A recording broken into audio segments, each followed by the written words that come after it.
Welcome back to this History Book Club reading of The Kennedys After Camelot by New York Times bestselling author and prolific Kennedy chronicler J. Randy Taraborelli. I'm your host, Rory Spencer, and today in episode 11, we're going to pick up where we left off. In episode 10, we were telling stories about Bobby and Ethel's brood, all 11 kids. It takes 2 episodes just to get through them all. There are so many of them and so many stories to tell. We picked up the story around the time that their father was assassinated in 1968, and we're going to take that right up through the present day. Of course, right now, the most newsworthy member of the family is Bobby's namesake, Robert F. Kennedy Jr., President Trump's current Secretary of Health and Human Services. We're going to pick up today, as a matter of fact. We'll start on page 262. That's where we left off. If you're reading along with me in the hardcover edition of After Camelot, we're going to start with Bobby's problems, his heroin addiction, addictions to other drugs, his near-fatal overdose in 1983, and his bust for heroin possession. Just one day after David Kennedy checked into rehab at Spofford, Ethel Kennedy got a troubling phone call from a family friend in Rapid City, South Dakota, an attorney named, oddly enough, John Fitzgerald. He had bad news, as if she needed more bad news. Her son Bobby was being questioned by police there after apparently overdosing on a Republic Airlines jet from Watertown to Rapid City. He had also been found in possession of heroin, a small amount in his carry-on bag. The authorities would decide to keep the luggage for further inspection, and 2 days later, they would find even more evidence of the drug. After about 3 hours of questioning, Bobby was released. Many years later, in the year 2000, John Fitzgerald recalled, quote, "Unfortunately, yes, I was the one who had to call Ethel Kennedy and give her this news. As it happened, Bobby called Teddy to tell him what had happened, and Ted called me and asked me to handle it. He suggested I call Ethel, telling me that he couldn't bear to do it himself. It was not an easy call to make. I thought for some reason she would be more stoic, but that was not the case. She was very upset. I already have my hands full with David, she told me. I can't go through this with Bobby, too." A series of intense telephone calls between the Kennedys took place over the course of the next 2 days, while Bobby was holed up in a hotel room in South Dakota. He was in trouble and needed help, that much was clear, but the idea of sending another young Kennedy to rehab was not easy to accept right now. "David was the Kennedy screw-up, not Bobby," said Christopher Lawford, so this was a real wake-up call. Even though he had obviously been in some trouble in the past, such as when he and his cousin Bobby Shriver were arrested for marijuana possession back in 1970, Bobby, the third of the 11 RFK children, was thought of at the time as the one most likely to follow in his father's footsteps. He had cut a striking figure as a teenager, back in the days when Ethel would ban him from the house and he would sleep in a tent on the beach. Very tall and lanky, with shoulder-length black hair, and always with his pet falcon on his shoulder. A Harvard and University of Virginia Law School graduate who now worked as an assistant district attorney in Manhattan, he was viewed as sensible and focused. Though he failed his bar exam on the first try, he did pass it on the second try. "I don't want the pressure of doing great Kennedy-like things in my life," he had said, "but I see that there's no escaping it." One classmate at Harvard recalled a speech that Bobby delivered in jurisprudence class. He talked about the 80s and how self-indulgent they were and how, in the 60s, people cared. He made this incredible comment about the loss of ideals since the 60s. At that point, I think we realized, hey, this kid really is Bobby Kennedy's son. And I will just pause here to remind you, if you haven't listened yet, I did a whole book club series, biography of Secretary Kennedy. It's called The Dark Side of RFK Jr. It is an ongoing series. I think we're up to 20 episodes now. If you really want to explore the wild and crazy life of RFK Jr. in far more detail than we get in this one chapter of After Camelot, you might want to check that one out. I'll pop a link down in the comments for you. Okay, back to the book. Bobby married Emily Ruth Black, a classmate from the University of Virginia Law School, in March of 1982. But the union was troubled from the start. She complained that he had, quote, a lot of suppressed and not so suppressed anger, unquote. After the two moved into an apartment that had been bequeathed to Bobby by his close family friend, Lem Billings, Bobby used drugs to cope with his troubles. At first, it had been alcohol and marijuana as a teenager with his cousins, and then cocaine, and eventually heroin, which, like his younger brother David, he would score in the streets of Harlem. Everyone knew it. It wasn't a secret. After all, he'd been using for 14 years. It was just that so much focus had been on David's troubles, Bobby's weren't viewed as being that serious. I was part of a generational revolution that looked at drugs almost as a political statement, a rebellion against the preceding generation which had opposed the civil rights movement and promoted Vietnam, RFK Jr. would observe many years later. At the time, I don't think any of us were aware of how damaging drugs could be. I'd always had an iron willpower and the ability to control my appetites. Sorry, but I find that one hard to believe, knowing what we know now about Secretary Kennedy. He says, at age 9, I gave up candy for Lent, and I didn't eat it again until I was in college. After I started taking drugs, I earnestly tried to stop, but I couldn't. That's the most demoralizing part of addiction. I couldn't keep contracts with myself. It was eventually decided to send Bobby to Fair Oaks Hospital, a treatment center in Summit, New Jersey. Once there, he issued a statement through Ted Kennedy's office saying, quote, I am determined to beat this thing. Later, he would plead guilty to drug possession and would be sentenced to community service. Ironically, this unfortunate incident would turn out to be the best thing to ever happen to young Bobby Kennedy, because afterward he would never again use drugs. To his credit, this former member of the HPTs, the Hyannisport Terrors, really turned his life around. He's been sober for, when this book came out, it says 28 years. I guess it's now closer to 40. I'm one of the lucky ones, he says. I've never had a single urge since, he says. Once I completed a 12-step program, the obsession I lived with for 14 years just lifted. I would describe it as miraculous. Like his mother and many of his family members, Bobby Kennedy is today extremely religious, he says. He carries a rosary in his pocket wherever he goes, and he says the prayers of the rosary every day of his life. And I will just pause here because to add something, this book was published in 2012. We've learned a lot more about RFK Jr. since 2012. During his presidential campaign in 2024, several stories began to emerge that he was actually using drugs again. The woman who is his alleged mistress, or was at the time, the journalist Olivia Nuzzi, writes in her book that she saw Bobby Kennedy with a pill bag just overflowing with prescription drugs. His second wife, Mary Kennedy, the one who committed suicide, also alleged that he had been abusing prescription drugs for many years. I think she named Klonopin as his favorite. Also, Olivia Nuzzi says that Bobby had told her during the presidential campaign that he was experimenting with psychedelics like DMT and ketamine. Those are drugs, of course, that are, he's now in charge of national drug policy. We don't know if he's still using those drugs. I don't think they have to be drug tested to be a member of the cabinet, even though you do have to be drug tested for most federal jobs. I don't think the cabinet secretaries are required to do drug screenings. So you could say that that's a bit hypocritical.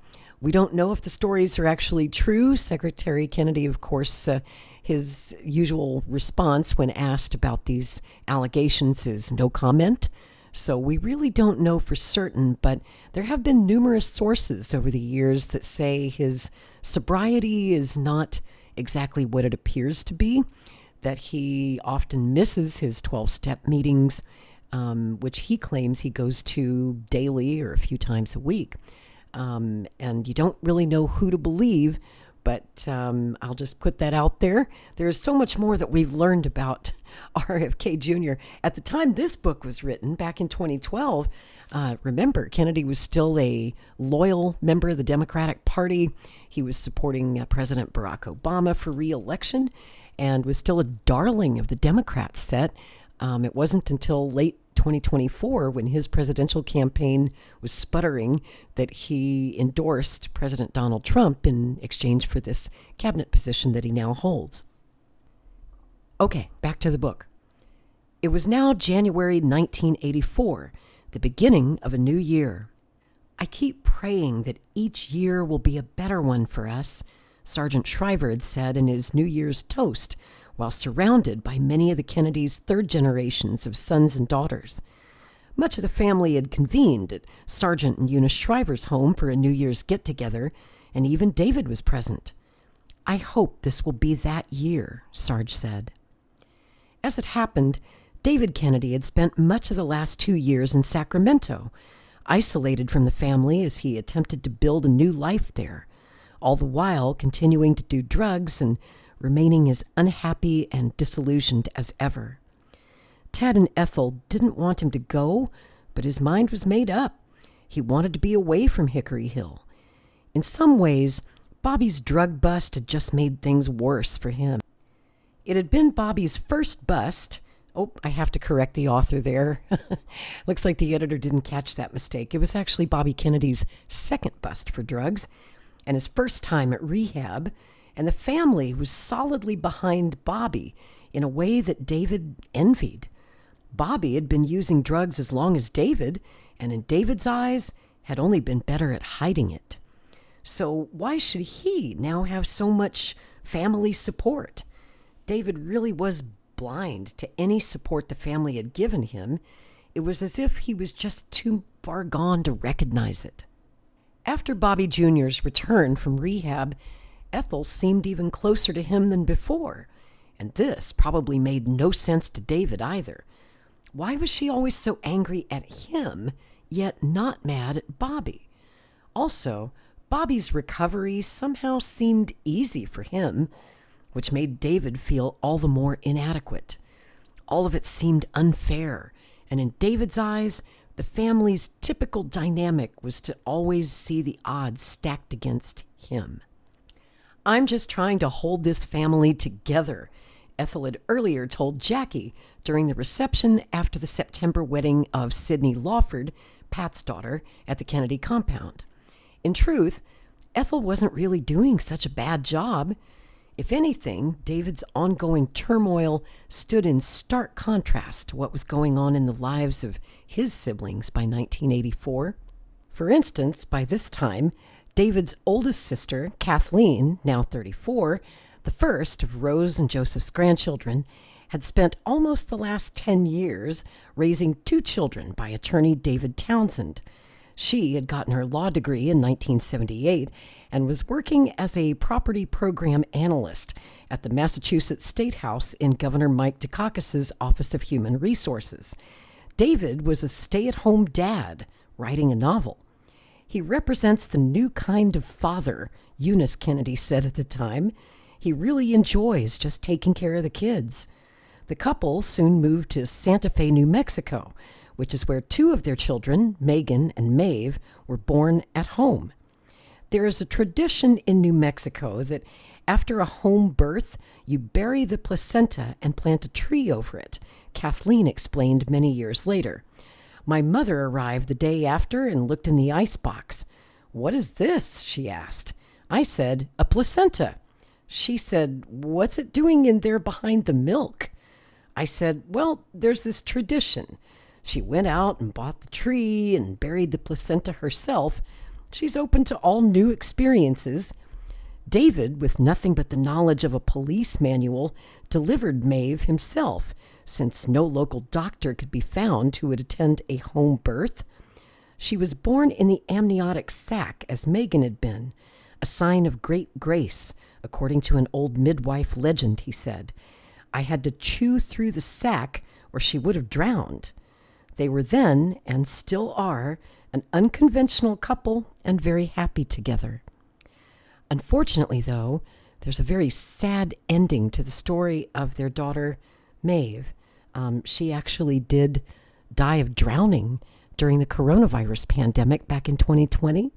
Mave and her 8-year-old son, Gideon, were miles out into the Chesapeake Bay in their canoe, pulled inexorably by the wind and the waves from the shore of his mother's empty waterfront home in Maryland, where the whole family had gone to isolate amid the coronavirus pandemic.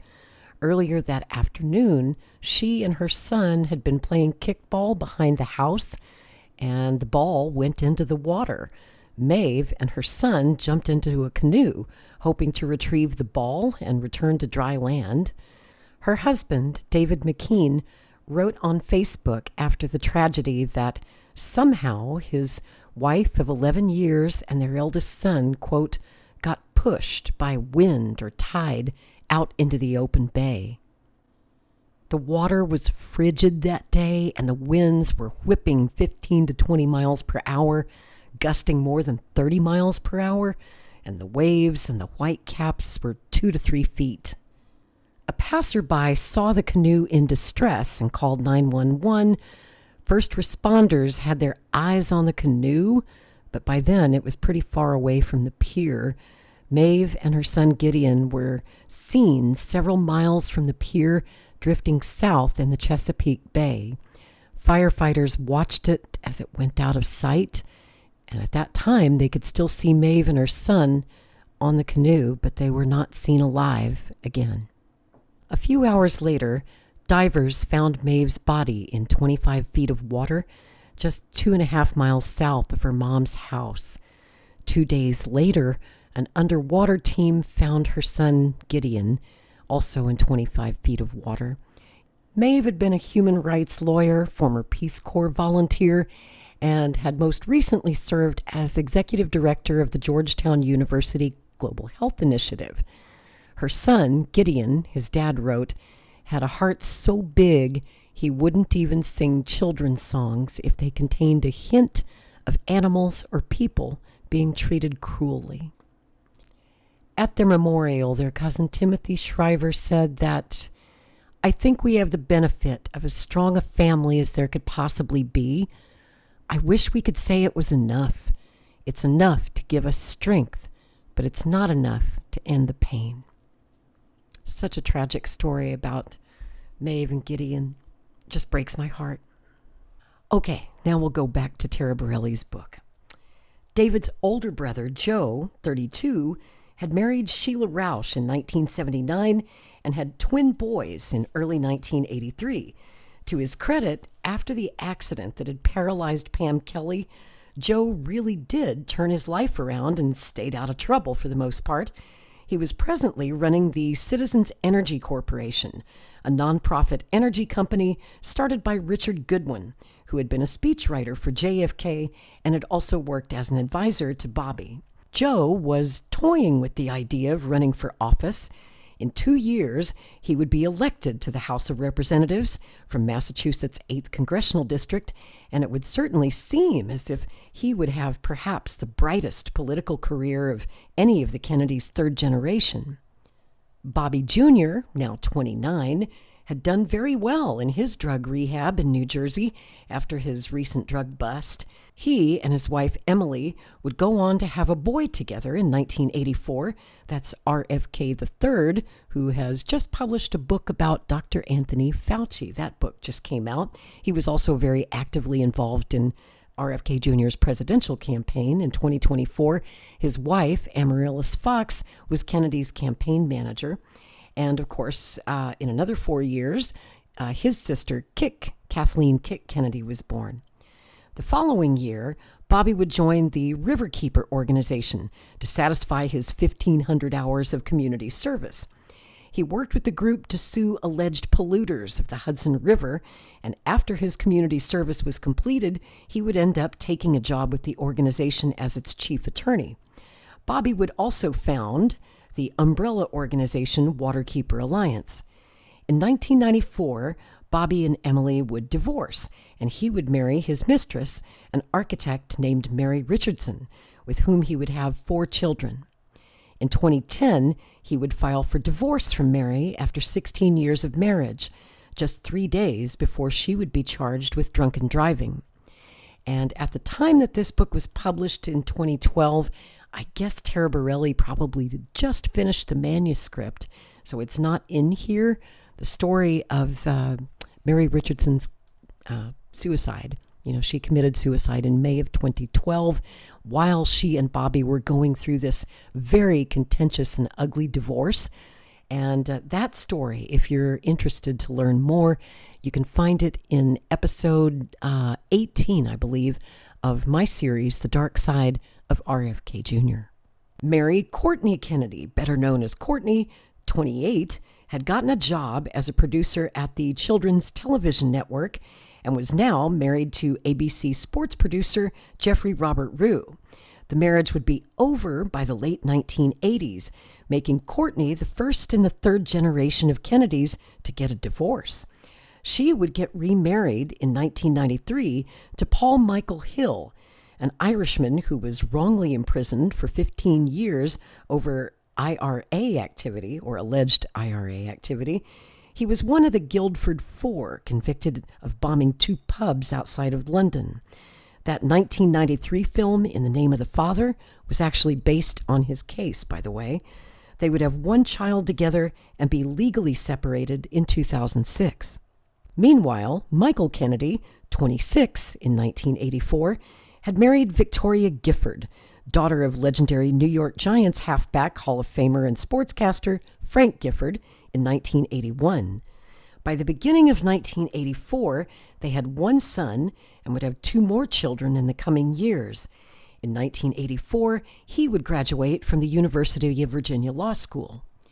Mary Kerry Kennedy, better known as Kerry, 25, was now working as a human rights activist, and in 4 years, she would establish the Robert Kennedy Center for Human Rights. Christopher George Kennedy, 21, was attending Boston College and would graduate in 2 years with a BA. He would soon marry Sheila Sinclair Berner in 1986, and they would have 4 children. Earlier, in 1979 and 1980, he worked for his Uncle Ted's campaign for the Democratic presidential nomination, and in 1988, he would become treasurer of the campaign committee for his brother Joe's re-election to the United States House. Matthew Maxwell Taylor Kennedy, better known as Max, 19 at the time, was about to enter Harvard, where he would graduate with honors. He would later attend the University of Virginia Law School and then go on to become an assistant district attorney in the juvenile crime unit of the Philadelphia Prosecutor's Office. He and his wife, Vicki, also an alumna of UVLS, would go on to have 3 children. Meanwhile, Douglas Kennedy was 17 and Rory Kennedy, 16, and both were in private schools. Now, if only the family could get 28-year-old David back on the right track. "What's troubling you, David?" Noel Fell asked him one night in early 1984 when he had arrived from the West Coast for a visit. Everyone else was gone from Hickory Hill, and David, not wanting to be alone, had asked Ethel's assistant if she wouldn't mind staying at the house for a few extra hours before returning to her own home.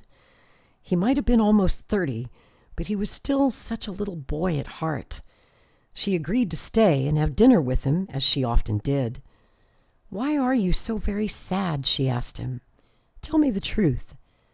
David then sat down and told Noelle the exact same chilling story of witnessing his father's death that Ethel had earlier relayed to her. "I was in my room, all by myself," he said, his voice devoid of all emotion. "All the politicians and grown-ups were downstairs, and I didn't want to go down there, so I stayed up in my room. I was watching television, and then all of a sudden I saw my dad get shot, and I saw my mother kneeling over him, and I thought, that's it, he's dead. It just plays over and over in my head," he concluded, "over and over and over." "I understand," Noelle said, taking him into her arms. "I understand." The two then had dinner, but there wasn't much either of them could say after David's heartbreaking story. It had been just that distressing. About a week later, David and his mother Ethel had another confrontation that spoke volumes about the hopelessness and exasperation everyone was feeling at this time. Actually, it was a showdown that had been building all day. That morning, Ethel walked into the drawing room to find a picture of her and Bobby from their wedding day placed on the coffee table instead of hanging in its usual place on the wall. When she picked it up and examined it, she found powdery traces on it. Clearly, someone had been using the glass as a base from which to sniff cocaine. In her mind, this was one of the most sacrilegious things she'd ever heard of. It was more than she could handle. She broke down into racking sobs in the living room, clutching her wedding picture to her bosom. Noelle Fell recalled her being absolutely inconsolable for hours. That night, Eunice and Sargent were scheduled to have dinner at Hickory Hill and then meet with the third generation of Kennedys to discuss certain philanthropic endeavors in which they hoped to involve them. David didn't show up for the meal, much to Ethel's embarrassment. Afterward, he finally made his appearance, looking tired and disheveled. Throughout the time, Sargent spoke to the young Kennedys about the importance of being of service. Mother and son exchanged angry stares. Finally, after Sergeant Shriver finished his talk and was surrounded by eager Kennedys asking him questions, Ethel pulled David into the kitchen by his arm. Concerned about what might happen in there between them, a couple of his siblings followed them, as did two of his friends. "How dare you show up looking like this?" Ethel demanded to know of David. "What is wrong with you?" David didn't answer. He just stood in front of his mother looking defeated. "And was it you who used the wedding picture of me and your father to do drugs?" "It was you, wasn't it? Who else?" she asked. "Who else?" Still no answer. "Answer me," Ethel demanded, looking at her son with angry eyes. But now she was crying. "You answer me this very instant, David Kennedy." David took a deep breath and let it out slowly. Then, seeming very ashamed of himself and with tears in his eyes, he very quietly said, "I love you, Mom. That's all I got." Ethel seemed taken aback. The two just stared at each other for a few moments. What else was there to say? "Oh, my God, David," Ethel said, sounding as if someone had just knocked the wind out of her. Then, with tears streaming down her face, she did what any mother would probably have done in a similar circumstance. She took her son into her arms and held him as tightly as she could. And I'm going to skip forward in the book a little bit to page 272, if you're reading along with me, under the heading Always Tomorrow. Most people who knew David Kennedy point to the then imminent publication of The Kennedys, an American Drama by David Horowitz and Peter Collier as being the catalyst to David's final meltdown. In his interviews with Horowitz, David had been very candid about not only his own drug use, but also that of other family members. In fact, he had been critical of just about everyone, especially his own mother. The authors quoted him liberally in the book. Worse yet, pretty much all of Bobby and Chris's drug exploits were in the book as well. Perhaps venting about his family's dysfunction had made him feel better in the moment, but afterward David was racked with guilt about it and very sorry he had ever participated. Paula Scully was with David when he reviewed excerpts of the book for the first time, which were published in Playboy magazine, along with a photo of David shooting up. He bent his head over and said, "My God, this is awful. It's trash," she remembered. He felt betrayed and used. On March 19th, 1984, David entered the drug program at St. Mary's Rehabilitation Center in St. Paul, Minnesota, his 5th stint in a rehab. "This is it, David," his Uncle Ted had told him. "I'm very serious. We're running out of solutions here." Now he was as frustrated as he was sad. "It's time for you to be a real Kennedy," he told him, falling back on elements of the family's standard credo as a last resort. "Kennedys don't quit," Ted told him. "Kennedys don't fail. Kennedys don't let each other down." It was all well-meaning, of course, but the senator was basically verbalizing David's worst fears about himself. David did feel like a quitter. He did feel like a failure, and he did feel as if he was letting everyone down. Unfortunately, the program at St. Mary's was just a 28-day program. Certainly not enough time to make much of an impact, especially given that the first excerpt of the dreaded Kennedy book hit the streets in Playboy magazine pretty much as soon as David got into St. Mary's. After David finished his stay at St. Mary's, he was scheduled to join much of the family in Palm Beach to spend Easter with his grandmother Rose. Since she was not doing well, the Kennedys wanted to be sure to celebrate this particular holiday. In fact, they were sure it would be her last. Actually, the ever-tenacious Rose Kennedy would live another 10 years to the age of 105.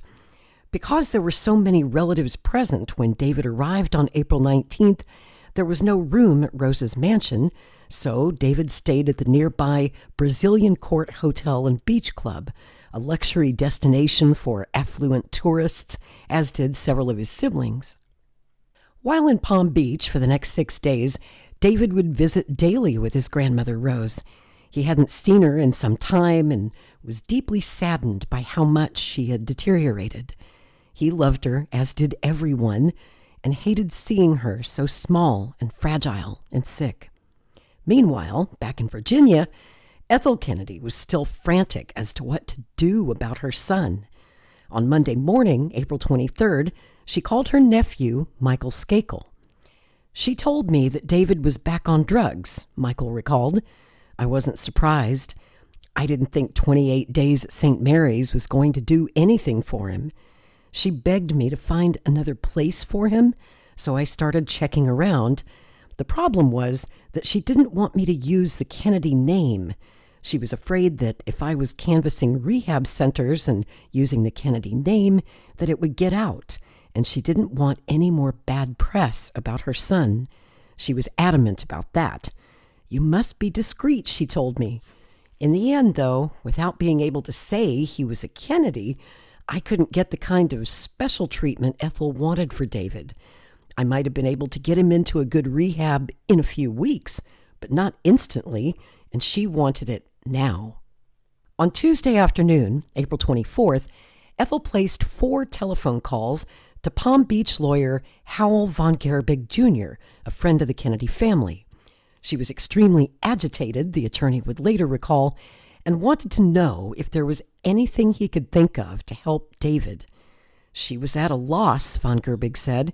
She said that David had been abusive to some of the staff working at his grandmother's estate, and even to some of his relatives there. When I asked her what drugs he was on, she seemed confused. As far as she knew, she said, all he was taking was the sedative Mellaril. When I observed that he must certainly be on some other drugs, she said, "He promised me he stopped doing heroin, but I'm afraid he's lying to me." I recommended a doctor in Florida who might be able to be of assistance. I offered to meet with David myself at dinner. Ethel begged him to call me to set it up, and he did. But then David didn't show up for the dinner. She called me first thing in the morning, Wednesday, and when I told her that he didn't show, she was pretty upset. I was almost as worried about her as I was about her son. David would start with the drinking and drugs early in the afternoon, usually vodka, said Terrence Murphy, a friend of David's who was summoned by the young Kennedy and asked to join him in Palm Beach.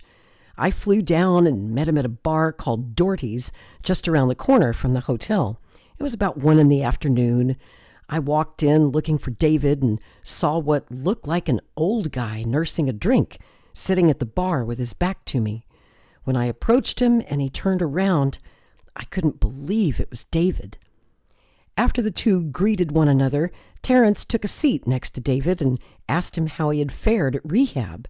"Oh yeah, it was well worth the money my Uncle Teddy spent on it," he said. Then, raising his double vodka on the rocks, he added, "Cheers, buddy." Terrence observed that David's drinking at such an early hour wasn't a good idea, saying that it was making him look like an old man, at least according to his recollection of the conversation. "I am an old man," David remarked as he lit up a Marlboro. "How's your mom?" Terrence asked. "Same as always," David said. "Have you heard about this book I'm in?" David then asked, changing the subject. He added that he had, quote, "spilled my guts to some punk writer," and he was afraid of how his family would react when the book was finally published. "I really did it this time," he said. Terrence smiled and put his hand on David's shoulder. "Well, there's always tomorrow," he offered. David stared ahead blankly. "Not always," he said. Room 107. It was Thursday, April 26th, 1984, and Ethel Kennedy was pacing nervously back and forth between her kitchen and the study at her home in Hickory Hill. "Has he called yet?" she asked her new assistant, Leah Mason, who had that very week replaced Noel Fell. "No, Mrs. Kennedy," came her response. "Well, where is he?" Ethel asked urgently, not really expecting an answer. She had been upset all morning, saying she just had a feeling, a premonition that something was wrong with David. "A mother just knows," she told Mason. "I have a terrible feeling." 2 days earlier, on Tuesday night, David was supposed to attend a dinner at Rose Kennedy's, but he didn't show up. The next day, Wednesday, he was supposed to take a flight from Palm Beach back to Boston, where he shared an apartment with Paula Scully. The last Paula had heard from him was earlier that day when he called to tell her he was on his way. The two had planned a vacation to the Bahamas, and they chatted about it for a few minutes. David also mentioned looking forward to an AA meeting that he planned to attend once he got back to Boston. That was the last anyone had heard from him. On Wednesday night, when Paula called Ethel to ask if David had shown up there, Ethel immediately knew that something was wrong. She called the hotel in Palm Beach and asked for David's room, number 107. He had not checked out, yet there was no answer. She called again and again and again. No answer. "Room 107, she requested at midnight. Still no answer. Finally, Ethel went to bed, though she couldn't sleep a wink. A curious unease had taken a hold of her. At 3 a.m, Ethel called again. "Room 107, please." No answer. By the next morning, she was completely frantic. She called again. "Room 107, please." Still no answer. And again, an hour later. "Room 107. The phone just rang. Ethel then called all of David's siblings. No one had heard from him. Her son Douglas, now 17, was staying at the same hotel as David, so Ethel called his room. No answer. She then called her sister-in-law, Jean Smith, who she knew was still in Palm Beach. No answer there either. It was maddening. Finally, at 9:45, Ethel called Caroline Kennedy, who was still in Palm Beach at Rose's house, and asked that she go over to the hotel and check on David. 15 minutes later, Caroline and her cousin, Sidney Lawford, went to the hotel and called from the lobby, but got no answer. They went to David's door and knocked repeatedly. Again, no answer. Finally, they left, went back to Rose's, and then called Ethel to tell her that they thought David was simply not in the room.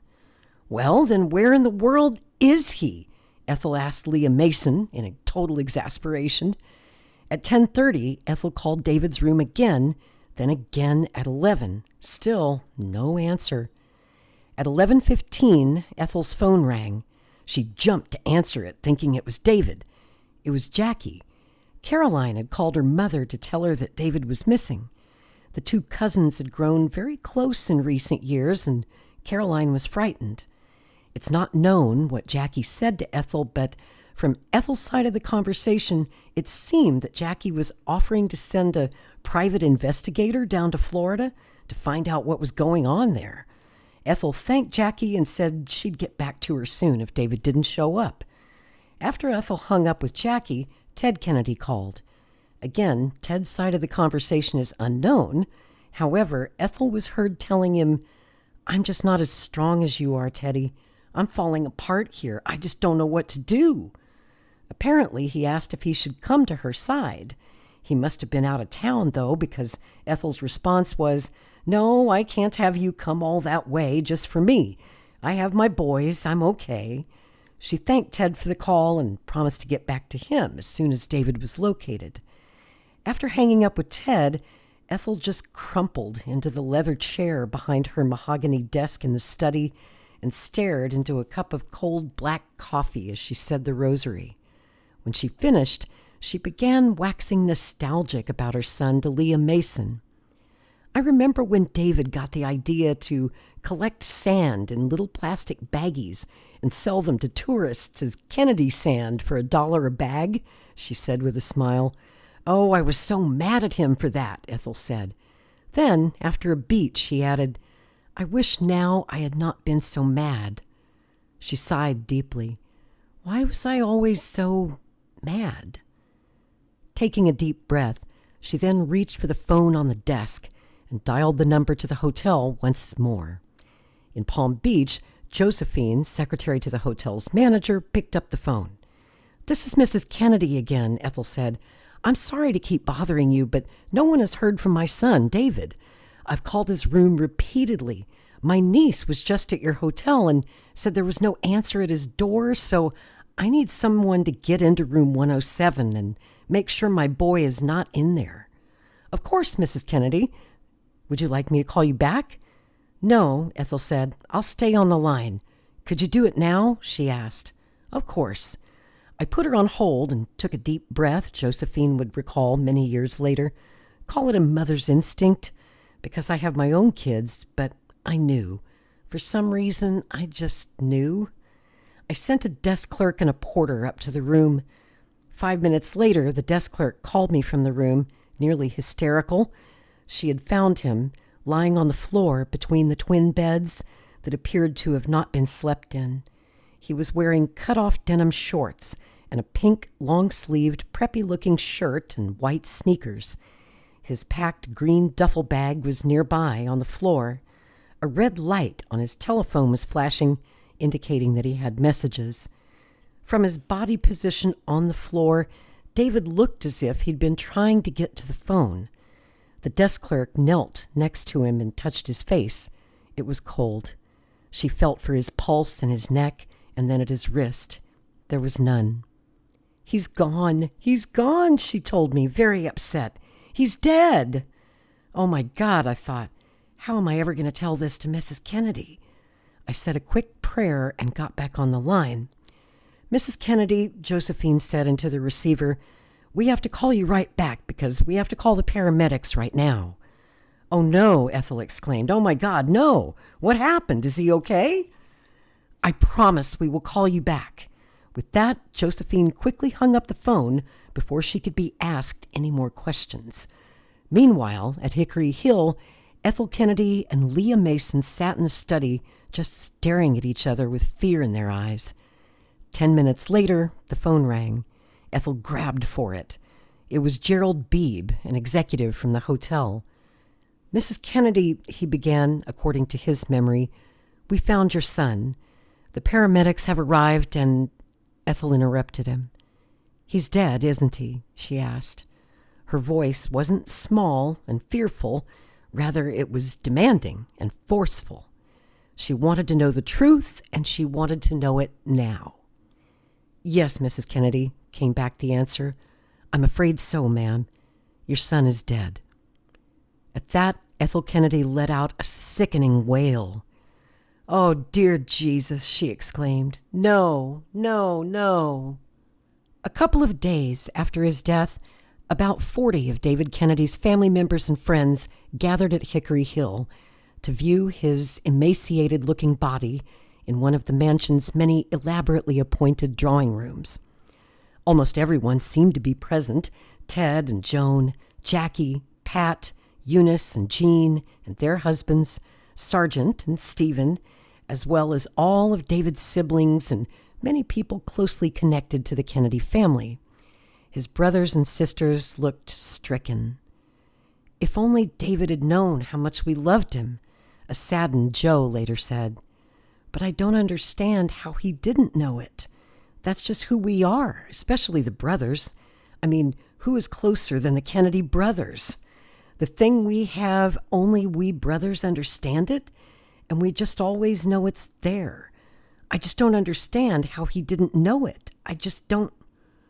Because she was so ill, Rose Kennedy had stayed behind in Florida. David, who would have been 29 in less than a month, would soon be buried next to his grandfather Joseph in the family plot at Holyhood Cemetery in Brookline, Massachusetts. In 2 days, there would be a funeral mass for David. Arthur Schlesinger Jr. would later recall of it. It was held on the terrace at Hickory Hill, a lovely day, fragrant with spring, the deep green grass rolling away towards the swimming pool and the tennis court. I thought of all the happy times I have had through the years at Hickory Hill, and the sad times, too. The younger brothers read prayers. Kathleen spoke charmingly about David, as did Ted Kennedy, choking back tears. I looked at Ted and Sergeant Shriver, once so young and slim, now both gray and portly. Ethel was composed, pale, rather beautiful. It was a profoundly sad occasion. The cover of the program was a letter that David, then 12 years old, had sent his mother after Bobby's death, the John Donne quotation, "Death not be proud," carefully written and decorated, just heartbreaking. Before the funeral mass, though, there was a wake at the house. David is with his father and uncles now, Sergeant Shriver was heard to have said as he approached Ethel at the wake. We have to believe that God had a plan for David and that he's happy and at peace now. It's all we have, isn't it? Our faith and our family, Sergeant observed, his rosary beads in his hand. Ethel nodded. Without that, what do we have? She asked her brother-in-law. Without faith and family, we have nothing. The two then embraced and held each other close, speaking softly to one another. Ethel tried to be her usual uplifting self, but on this day she seemed as if maybe she was on some sort of medication. She looked vacant-eyed and extremely distant. He never got over his father's death, did he? Another mourner, not a family member, later asked her. Ethel shook her head vehemently. His father didn't just die, she said, her tone crisp. His father was murdered, she added bitterly. And no, to answer your question, none of us have ever gotten over his father's murder. During the wake, the Kennedys did what they usually did in such circumstances. They tried to be strong for each other. However, it was obviously difficult. Many of them felt they had let David down. In most accounts of David Kennedy's life and death over the years, the suggestion has been that the Kennedy family abandoned him, making him feel alone and isolated and thus contributing to his death. However, anyone who has ever dealt with a family member in the throes of addiction understands that the story is rarely so black and white. In fact, David did what many addicts often do. He pushed away those in his family who didn't support his addiction. Could Ethel have done more for him? Could his siblings or other relatives? Ted? Of course, that is a question only they would be equipped to answer, but what is certain is that David Kennedy would also have needed to take care of himself, and he didn't. Or maybe he couldn't. After all, addiction is a disease. Oftentimes, people who are addicted have a difficult time being decisive on their own. An addiction affects the brain in many ways, and one of those ways has to do with the decision-making process. Addicts usually don't make the most reasonable or responsible or accountable decisions for themselves. The most important thing that a recovering addict can do is surround himself with responsible people who can help him make better decisions. And from all appearances, it does seem that David at least did that much. Still, the fact remains that in the years between 1976 and his death in 1984, he had 4 overdoses, was arrested 4 times, had 6 stints in rehab, and 5 hospitalizations. Every time David's loved ones sent him into rehab, it was to help him in the only way they could really think of, and each time they hoped and prayed he would recover. Sadly, he never did. I wish now that we had handled all of it differently. One of his brothers told this author, and the brother, by the way, chose not to be identified by name. But I don't know what else we could have done, the brother said. Needless to say, there were a lot of mixed emotions at this wake. Some relatives were quite angry at David because they felt he had let them down, and himself too. Others were angry at themselves, feeling they could have done more for him. Ted seemed to understand these sorts of conflicting emotions, going to many of his relatives and patting them on the shoulder while telling them, "You did what you could." However, for the senator to hold up the rest of the family on this day was not an easy task. He too felt tremendous guilt and sadness about his nephew. He and Ethel were seen commiserating quite often, embracing one another. At one point, Ethel was seen wiping a tear from Ted's cheek.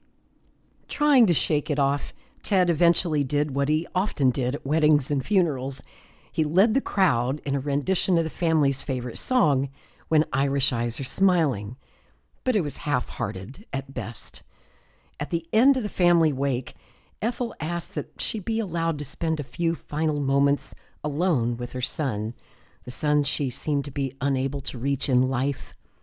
There were some who felt that she could take no more grief that day because she looked as if she had never been more overwrought or inconsolable. "Let Effie do what she wants to do," Ted Kennedy said when asked by Bobby Jr. if he thought it was wise. "That's her boy in there," Ted said. "Just let her do what she wants." As Ethel Kennedy walked very slowly towards the open casket with her head bowed, all that she would have been able to see, at least at first, would have been the top of David's wavy blonde hair. It must have been a shock because she stopped for a moment to steel herself. She took a deep breath and let it out slowly. Then, as she continued toward the coffin, her son Joe quietly closed the door to the drawing room. And we're going to, speaking of Joe, we're going to tell his story. Let's skip forward in the book now to page 362. We're going to fast forward to around 1993 when then Congressman Joe Kennedy filed for an annulment from his wife, Sheila Roush. And then in 1996, a couple of years after Joe had already married his new wife, his former secretary, Beth, the Catholic Church surprised him and Sheila with the news that it had granted him that annulment. This despite the fact that Sheila, his former wife, had opposed it. Sheila Roush was an Episcopalian, and she decided not to just go quietly into that good night. She had always been a very determined person. When she had gotten married to Joe, she'd had her own minister standing right next to the Catholic priest as she and Joe took their vows, and she did not promise to obey. She was a smart woman with a degree from the Harvard School of Design who had worked as a city planner until the birth of her children, at which time she gave up her career for her family. The result of her unhappiness can be found in a book she wrote called Shattered Faith, a woman's struggle to stop the Catholic Church from annulling her marriage. In it, she explained that she opposed annulment because it would have meant that her 12-year marriage, following a 9-year courtship, had never actually occurred. She suggested that the Kennedys were using their power and influence to eradicate, effectively, 12 years of her life. In a sense, that was true.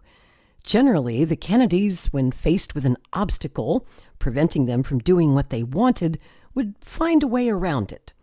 But Joe and his lawyers weren't really trying to deny Sheila her marriage memories or her principles.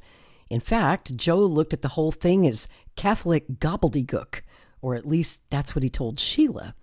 He and his team simply had their eye on the prize, an annulment so that he could marry again in the Catholic Church. In their view, it had nothing to do with Sheila. Why, they asked themselves, was she being so incredibly vindictive? Of course, a better question might have been, why was he being so incredibly narcissistic? When it came to Kennedy men, though, it wasn't news that they could be maddeningly self-serving in their relationships with women. In the end, Sheila's book wasn't as much about herself and Joe as it was about the subject of annulments in the Catholic Church and how they ran counter to the Church's own teachings. When you go to get forgiveness for murder, the priest doesn't try to convince you that you didn't kill someone. If you had an abortion and try to get forgiveness, you're not told you were never pregnant, she wrote. Still, the book generated a great deal of international attention and did Joe Kennedy a lot of political damage. Thus, the family was furious with her. It seemed that every time Ethel Kennedy turned around, she would later confide to a friend, she would see her former daughter-in-law on TV, lambasting Joe, and it seemed the entire Kennedy ethos. Joe was the third of her children to have a failed marriage, Mary Courtney being the first, Bobby Jr. the second, and then Joe the third. She found it all very upsetting and just couldn't understand why Sheila felt the need to expose the private details of her life.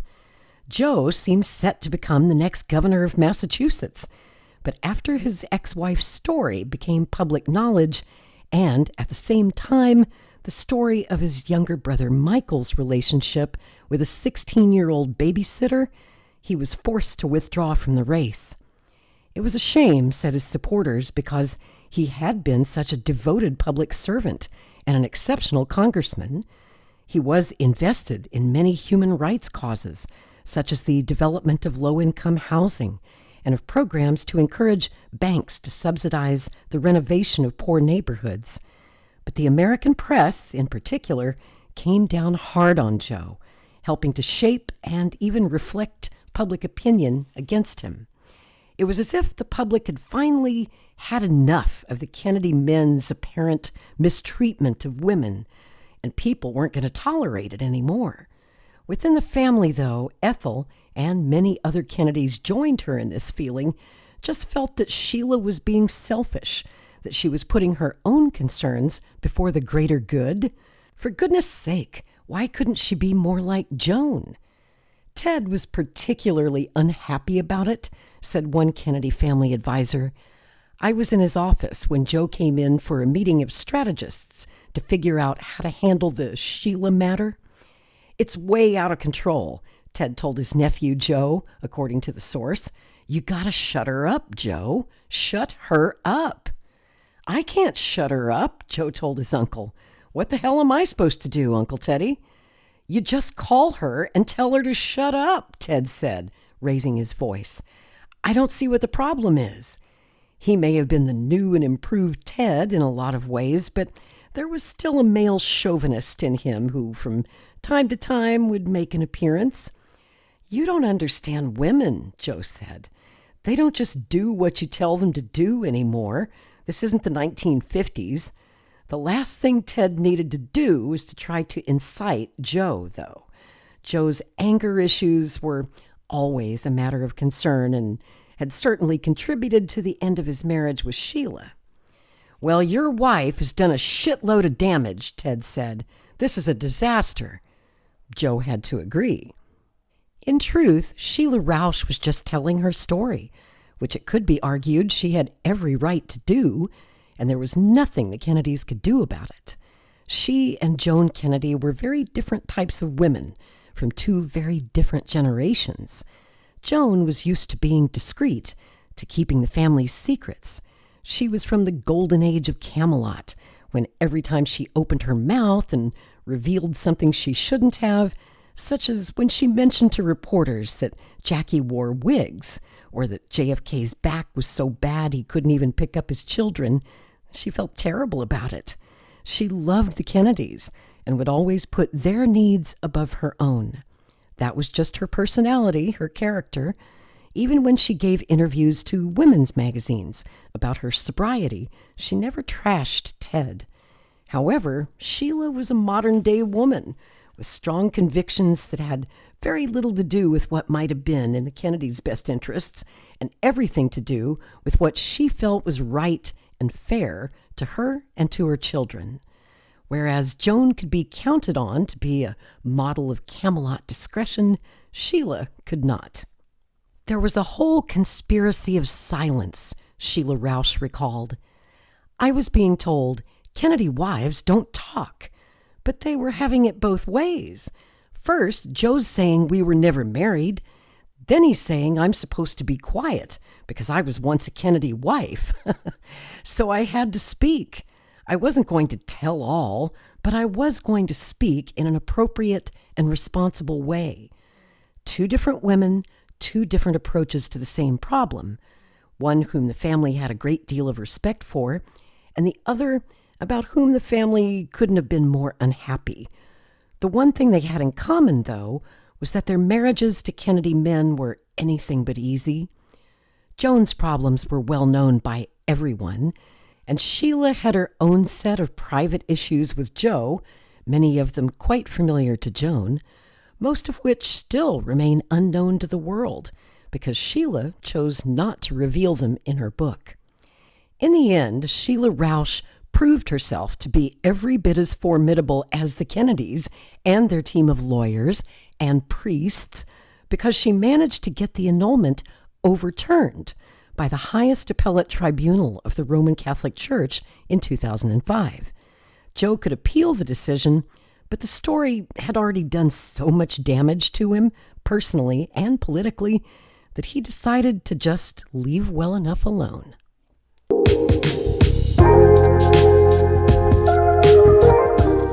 So now we're going to jump forward in the book to page 421, part 20, Michael Kennedy's story. On New Year's Eve, 1997, many members of Ethel Kennedy's family, some of the third generation of Kennedys and their children, who were the fourth generation, were all together at the scenic Sun Deck restaurant atop Aspen Mountain, surrounded by spectacular views of snow-covered mountains, enormous aspen trees, and a cobalt blue sky as far as the eye could see. Eating duck quesadillas and sipping hot chocolate in the wood and glass structured restaurant designed as a very large chalet that excitedly talked amongst themselves while waiting for the mountain to clear of skiers so that they could play a very dangerous game, which they unofficially called ski football. The Kennedys had been playing it all week, dividing themselves into teams and then careening down the slopes on skis at very high speeds, usually without the protection of helmets and without poles and dangerously close to one another. They would jettison a football towards each other, making improvised goals. It was a fast and furious kind of game, the kind of sport most people wouldn't have dreamed of playing, and which the ski patrol definitely did not endorse. More than once that week, the Kennedys were told that the sport was too deadly to be played on the icy slopes, and it was feared that the family was encouraging such activity among the other vacationers. Someone was going to get hurt, the ski patrol warned, or worse. By late afternoon, the sun was going down, the temperature was dropping, and the hills were becoming icy. Though most skiers were finished for the day, the Kennedys, there were 36 in all in their party, were waiting for everyone to get off the slopes so that they could begin their game. Michael Lemoyne Kennedy, 39, was an expert skier and quarterback who loved the risky sport so much that he enjoyed taking video footage of his siblings as they raced about the mountain, throwing a small plastic football amongst themselves. Michael really had a tremendous drive for living on the edge. Whether it was kayaking or skiing, he just did it, said James Hilliard, a longtime friend and former business associate of Michael's. It wasn't arrogance in his personality, it was just his strength. The year 1997 had been a terrible one for Michael. Previously, he'd been running his brother Joe's Citizens Energy Corporation as chairman and helping his Uncle Ted win his 1994 Senate re-election campaign. He was thought of as a giving, open-hearted person, a philanthropist and expert political strategist who, it was believed, could very well forge his own political career. Like many of his Kennedy relatives, he cared deeply about a wide range of causes, some of which most people would never even consider.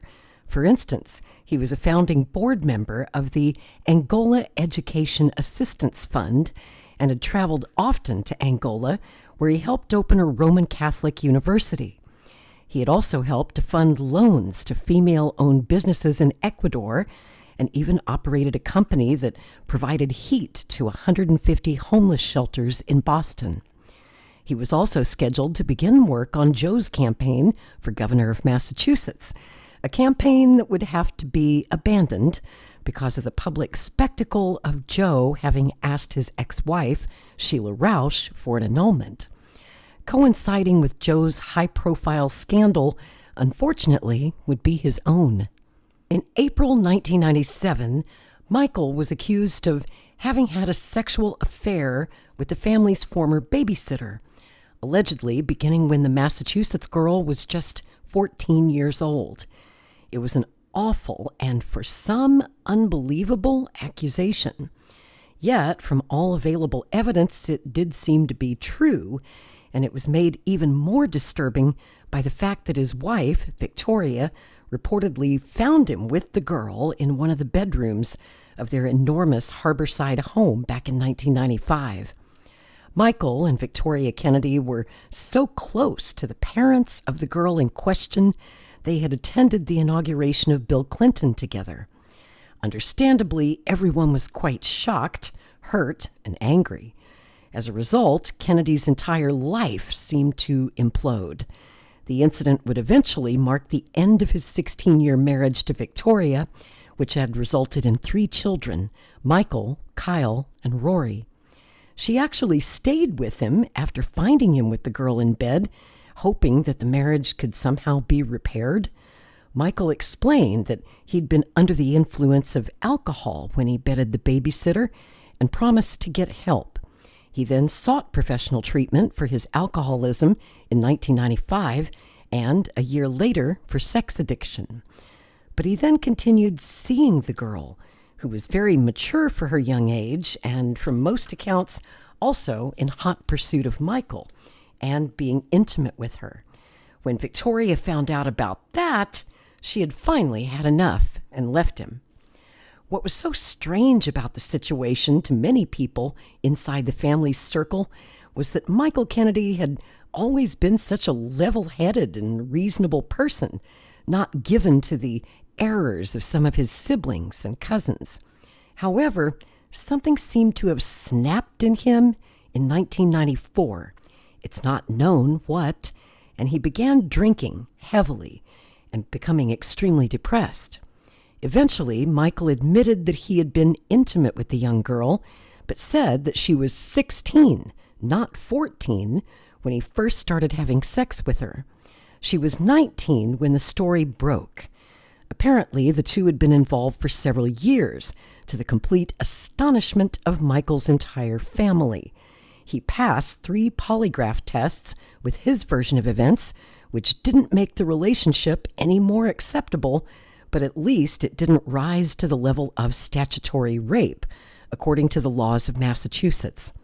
Even so, Michael Kennedy still appeared to a lot of people to be nothing more than a megalomaniac with no moral code whatsoever, an image that the Kennedys had long fought against as a family, but that persevered just the same, precisely because of these kinds of sordid events.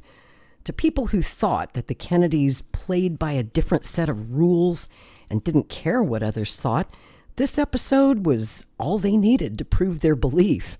As the New York Post put it in its April 26, 1997 headline, "They're at it again. What made Michael Kennedy want to do such a thing? And what made him think he could get away with it?" These were the questions with which his stunned and disappointed family members grappled, and to which they never really got good answers. And I'm just going to pause right here to add a story that was not known to the public when this book was written back in 2012 about Michael's brother, our current Secretary of Health and Human Services, Robert F. Kennedy Jr. This came out during his presidential campaign. In July of 2024, he was also accused of sexually assaulting his former babysitter around the same time that the whole Michael Kennedy babysitter scandal was unfolding. In a Vanity Fair profile, the alleged incident occurred in 1999. That would have been 2 years after Michael Kennedy's death, when the young woman, her name is Eliza Cooney, she was then 23 years old. She said that a then 45-year-old RFK Jr. frequently sexually assaulted her on the job when she was employed in his home in Mount Kisco, taking care of his 6 kids with his wife, Mary Richardson, his second wife. She's the one who later committed suicide. She says that Kennedy frequently would come up behind her and grope her by the hips, by the breasts, and that this happened numerous times while she was working for him. Eliza Cooney, who I have personally spoken to on the phone at great length, and I believe her story. I think it's credible. And she also documented everything in a diary that she was keeping at the time. Every single incident is well documented. She actually worked in 2023 with the former federal prosecutor Elizabeth Geddes, who helped lead the prosecution of R. Kelly about her allegations against RFK Jr. She was advised to bring a civil suit against Kennedy, but she declined to do so. Ultimately, though, she did come forward to Vanity Fair because of Kennedy's presidential run. She called out his hypocrisy and his lies, as she put it. She said, quote, "It was totally inappropriate." And she noted that she stopped recording the incidents in her diary because one day she found RFK in her bedroom reading her diary. So I don't know what's going on with those Kennedy boys. They can't seem to keep their hands off the hired help. They seem to have a thing for babysitters, but it's just kind of an interesting story that I think even adds some more context to the Michael Kennedy story. And I will also add, as I'm reading the Michael Kennedy chapter of J. Randy Taraborelli's book, After Camelot, for whatever reason, Taraborelli decided to leave out some of the more sordid details of Michael Kennedy's affair with this babysitter that went on for many years, allegedly starting when she was only 14 years old. There is a lot more to that story. I'm not sure why Taraborelli chose not to tell it, but if you're interested to learn more, check out my series about RFK Jr. It's called The Dark Side of RFK Jr. You can find it under the playlist tab of my channel. It's a book club series that I hosted. The book is written by Jerry Oppenheimer. It's a biography of RFK Jr. But check out episode 14. It's called Boys Behaving Badly. And it goes into greater detail about not just Joe Kennedy's troubles, but the Michael Kennedy and the babysitter story, and of course, William Kennedy Smith and his rape trial down in Palm Beach. So if you're interested in those, check out episode 14 of The Dark Side of RFK Jr. And I also noticed that Taraborelli chose not to name The babysitter that Michael Kennedy was involved with, we do know her name. It was Marissa Verrocchi. But in his book, he just refers to her as the babysitter. So make of that what you will. Let's get back to the book. Because the babysitter's parents declined to press charges, the whole ugly mess eventually blew over, but not without a great deal of heartache suffered by all concerned. Ethel was so humiliated by it, recalled a close friend of hers. Frank Gifford, the Hall of Fame football player, TV announcer, and Victoria Kennedy's dad, had been a very close friend of Ethel's for many years, as was his present wife, Kathy Lee Gifford. It was just very sad. I can tell you that Michael also felt horrible about what he had done, said his close friend, John Rosenthal, a real estate developer. His biggest concern was the impact that it had on his children. Kennedy tried to move past it, though. In October 1997, he appeared at an AIDS conference at the John F. Kennedy Library in Boston. At the time, there were also reports that he and Victoria might reconcile after they missed at least one divorce hearing and were then seen dining together in various Boston restaurants. Probably the central thing in Michael's life was his wife and children, said Larry Spagnola, a documentary filmmaker and Michael's former Harvard roommate. It was definitely his intention to reconcile. It was around this same time, autumn of 1997, that Michael and his brother Joe were mentioned in one of JFK Jr.'s controversial editorials in George magazine.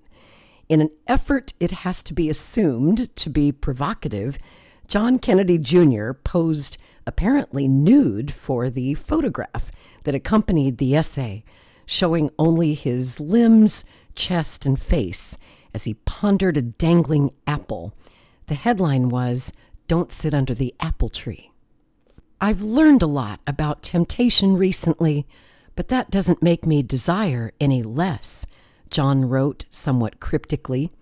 About Michael, John speculated that his cousin, quote, was looking for a hedge against mortality. He fell in love with youth and surrendered his judgment in the process. He also suggested that Joe and Sheila Rausch, quote, chased an idealized alternative to their life, and that Joe had left behind an embittered wife. Speaking about the public condemnation of both, he wrote, quote, perhaps they deserved it. Perhaps they should have known better. To whom much is given, much is expected, right? At the time, his family members didn't take it well. This became one of the rare times, and maybe the only time, that JFK Jr., at least temporarily, fell out of favor with some members of the family. Of the editorial, Joe Kennedy said, quote, I guess my first reaction was, ask not what you can do for your cousin, but what you can do for his magazine. Of course, such flare-ups were common among the third-generation cousins and often didn't represent anything more than just momentary venting. After all, they'd known each other since they were kids. They often argued, and Joe Kennedy had the kind of temper that John did not condone. And Joe always thought John was kowtowed to, made to seem more important than the other Kennedy sons because of his famous parentage. Still, though they didn't always get along, the cousins had a deep and abiding love for one another. Joe knew who John was at his core, and John knew the same of his cousin. Bobby Jr. better understood the context of what John was trying to say. Quote, you have to read the actual editorial, John wrote, not just the press about the editorial, he told J. Randy Taraborelli back in November of 1997. Is my brother Joe upset about it? I guess, maybe. But most of my family read the text, and we knew what John was trying to convey. And even if some of us were mad, we're Kennedys. We don't stay angry for long. We can't, he said, laughing. We're thrown together too much to stay mad at each other. To celebrate the holidays, Michael Kennedy just wanted to be with his family in Aspen, nursing his wounds, relaxing, maybe have a few laughs, not worry about the media, It's coverage either of John's editorial or of his own unfortunate exploits. With his mother, Ethel, back at the restaurant sipping cocoa and nursing a hurt shoulder from a tumble she had taken earlier in the day, he and his family members went noisily up to the slope and then divided themselves into two teams, Michael, the captain of one, and his sister Rory leading the other. Apparently, the stakes were high. On the previous day, the score had been tied between the two teams. "We'll play tomorrow," one of the Kennedys had proclaimed, and death to the loser. And I will pause again. Since we're talking about JFK Jr., have you been watching the new Ryan Murphy biopic series about JFK Jr. and Carolyn Bessette called American Love Story on FX and Hulu? It's actually surprisingly good. I've been following it. Hope you have too. And there's a lot of renewed interest now in JFK Jr., probably because of that Ryan Murphy series. But if you're interested in the truth about his life, because Ryan Murphy did take a lot of liberties with that story, maybe you'd like to learn more, like to know the truth. JFK Jr. was actually a personal friend of mine for 8 years back in the 90s, up until his death. And I recently produced a biography podcast series about John that I wrote and produced. And I just wanted to share the story of his life with people. So if you're interested to know about that, I'll pop a link, a playlist link to that series. It's called JFK Jr., The Man Behind the Myth. And I will put a link to that down in the comments for you. Hopefully you'll check that out if you're curious.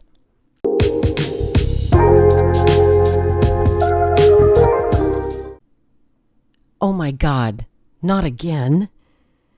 It was on this December 31st, 1997, at about 4 in the afternoon that a dangerous game of ski football was underway. At lightning speed, Michael Kennedy, who was once described by former U.S. Olympic ski coach Bob Betty as the best natural skier he'd ever seen, set off down the mountain with his camera in one hand and a football in the other. "Photo op," he yelled as he took photos of the others while skiing backwards. Wearing a bright copper ski suit and no helmet or any other kind of protection, he was followed down the slope by his son, Michael Jr., 15, and daughters Kyle, 13, and Rory Jr., 10. R. Curry Hay, a publicist, reporter, and friend of the Kennedys who had often skied those slopes with them, was present on that December day and recalled the events. "I didn't play," he remembered. "Though I am a good skier, the idea of whooshing down Aspen Mountain playing football was beyond my athletic capabilities, and to tell you the truth, beyond my imagination too. But they were such daredevils, the Kennedys, and I wanted to be part of the fun because I was a friend of Michael's, so I said, I'll carry the poles, and that's what I did. I carried Michael's ski poles. After the first goal, which was made by Rory, Michael got serious about the game and gave the camera to a friend so he could concentrate on it. "Michael, Michael," someone called as the football sailed his way. Michael turned around to get the pass and he caught it.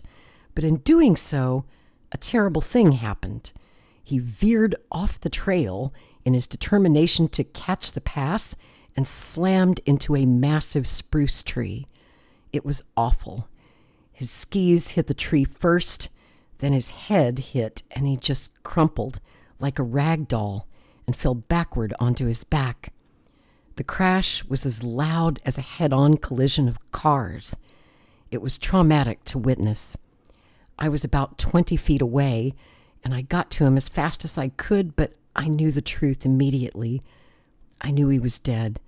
Blood was pouring from his nose. His face had gone completely white. There was chaos as frantic Kennedys descended upon Michael from every direction. Rory kicked off her skis and ran over to her brother. Trying her best to stay calm, she went to work on him.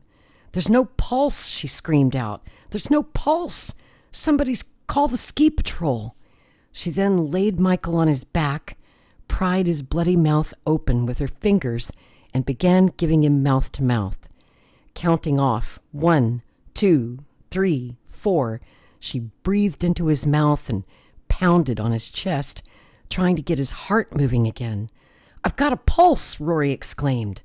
She then turned Michael on his side as he began to once again breathe in order that he not choke. There was a fleeting moment of disbelief and exhilaration when it seemed as if Michael was going to be okay. Exhausted, Rory dug her hand into the snow and wiped her face with it before spitting Michael's blood from her mouth. She leaned in close to him.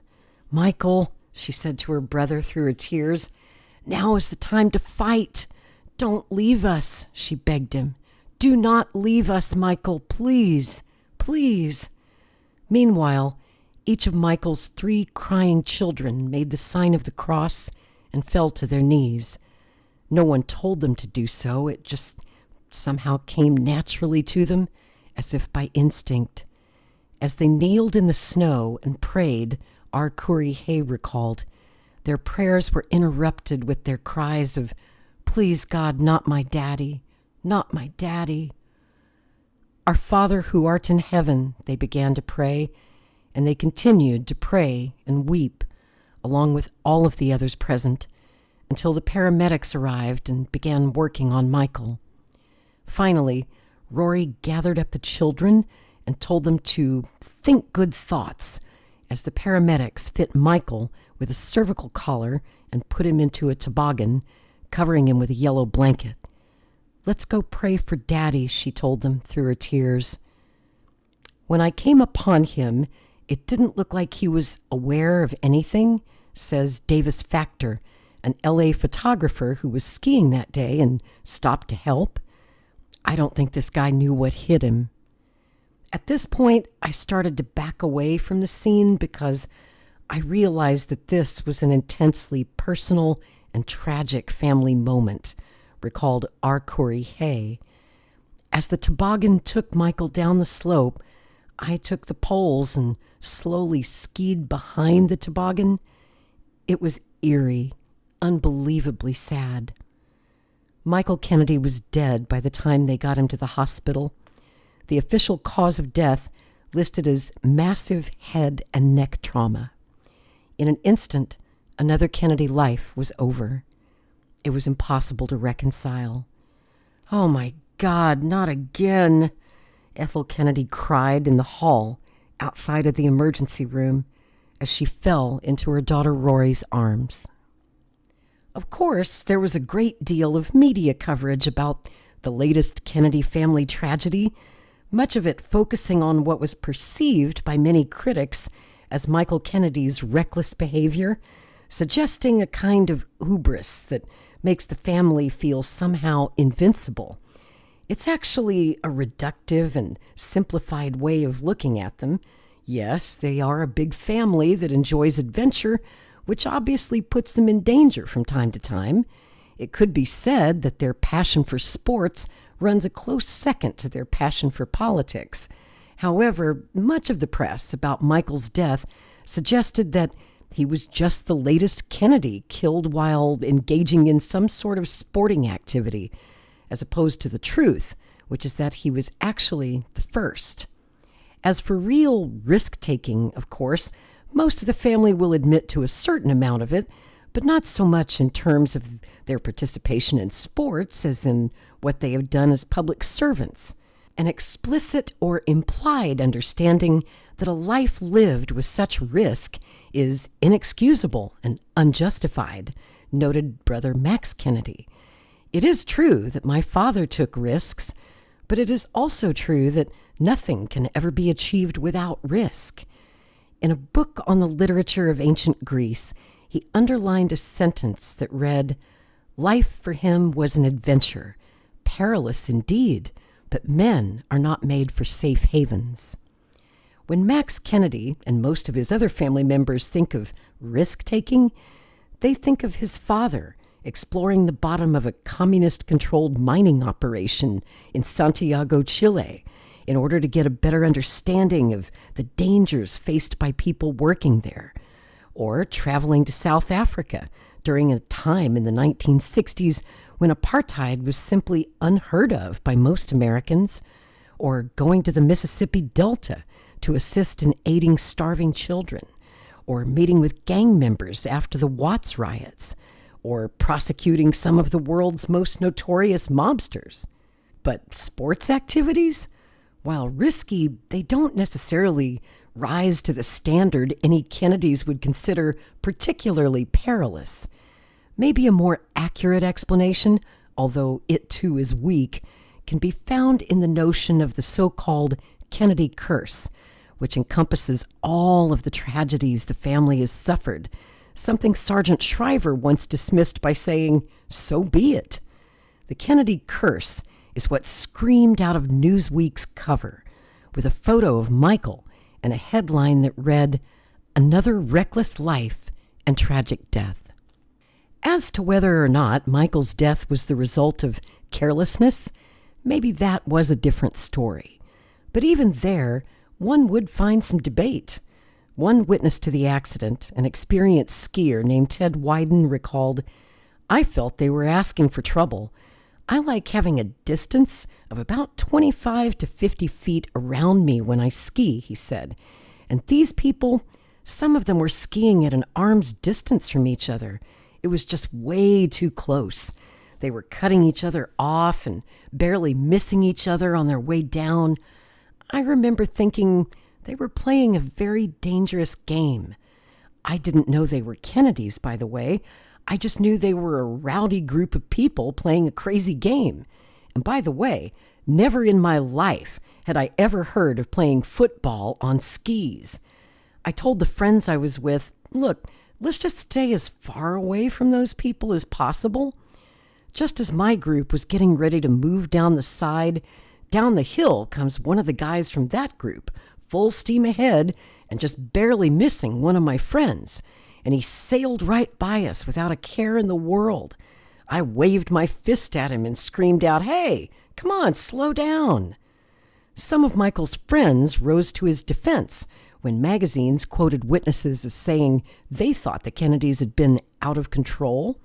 One friend, Blake Fleetwood, a very close friend of RFK Jr.'s, wrote a letter to Time magazine in response to its reporting of the accident, saying in part, quote, "Michael was the best all-terrain skier I've ever seen. He was skiing at a moderate speed on a well-lit and well-groomed intermediate slope, playing a game with his children, something many of us have done without incident for nearly 20 years. Like all sports, including ski racing and ski jumping, ski football has an inherent risk. But Michael's death was far from reckless. It was just a tragic accident." Michael's older brother, Robert F. Kennedy Jr., was particularly upset with R. Corey Hay, who contacted the New York Daily News and the National Enquirer immediately after the accident, before Michael had even arrived at the hospital, to file a first-hand witness report with the press. "Look, I want you to stop giving interviews about what happened to my brother," Bobby Kennedy told Hay in a very heated telephone call about a week after the accident. "You're betraying your friendship with Michael, with me, with all of us," he said. "What the hell is wrong with you, Corey?" "I'm just telling the truth, Bobby," Hay explained. "But you quote Michael as having said, 'We'll play tomorrow, death to the loser.'" "Well, he did say that." "I don't give a shit," Bobby countered. According to Hay's recollection of the conversation, "Michael said a lot of things. No one would even know about it if you hadn't blabbed it."